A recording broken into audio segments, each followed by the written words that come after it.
Au nombre des ouvrages inaugurés samedi 13 janvier dans le cadre du projet Porto Novo Ville Verte figure non seulement la rue numéro 1, communément appelée voie de l'usine de la SBE, la voie quittant le temple abaissant pour la lagune, la rue 5.0 reliant le terrain Chagori à la rue abaissant. Mais vous avez aussi, grâce au dynamisme du maire, pendant la réalisation du projet, il y a eu des travaux qui ont été complétés. Vous savez, le maire, c'est un négociateur au pair. Après la réalisation des ouvrages d'assainissement, après que nous ayons senti les premiers effets des ouvrages, le maire a pris l'initiative de négocier et d'obtenir la réalisation des ouvrages d'assainissement sur un linéaire de 265 mètres qui quitte l'école d'Acron et qui débouche sur la lagune. Et présentement, vous avez dû le remarquer, il y a le raccordement qui se fait derrière le terrain Chagori. Mais enfin, nous avons la rue du Palais d'été du Roi Tofa qui se dresse derrière nous sur un linéaire de 450 mètres. Alors ça, c'est ce que nous avons appelé les voies d'accès à la promenade qui sont aujourd'hui achevées. Ensuite, je voulais vous rappeler que nous inaugurons également ce qu'on appelle la promenade lagunaire. Des travaux, fruits de la coopération décentralisée entre l'agglomération de Cergy-Pontoise, la métropole de Lyon et Porto Novo.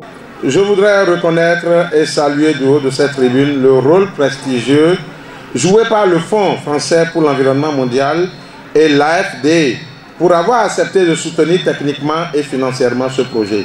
Je voudrais vous rassurer que nous en ferons un très bon usage. Et au nom de la population de Porto Novo, vous invitez à toujours nous faire confiance et à nous accompagner dans les projets futurs. Par la même occasion, je voudrais inviter mes compatriotes à faire véritablement bon usage, puisque j'ai pris un engagement en notre nom. Et cet engagement, il faut qu'on le tienne. Aujourd'hui, nous avons la première promenade de la sous-région. La ville capitale s'inscrit ainsi dans la voie tracée par le président Patrice Talon. En initiant et en concrétisant le projet de la promenade piétonne de la berge est de la ville de Porto Novo, vous venez de donner une nouvelle marque de distinction à la ville de Porto Novo sur le plan national et international dans le nouveau contexte de gestion des sites Ramsar et de valorisation des zones humide. Cette réalisation rejoint parfaitement la réflexion du pouvoir central en la matière à travers le projet du verdissement du Grand Nokoué. Je puis vous rassurer qu'à la préfecture, nous porterons une attention très particulière à cette promenade lagunaire et à sa voie d'accès dont la gestion représente un nouveau défi pour la ville de Porto Novo. Ce projet est né de la grande vulnérabilité de Porto Novo au changement climatique et a pour particularité d'intégrer la notion de résilience et d'adaptation dans l'aménagement urbain.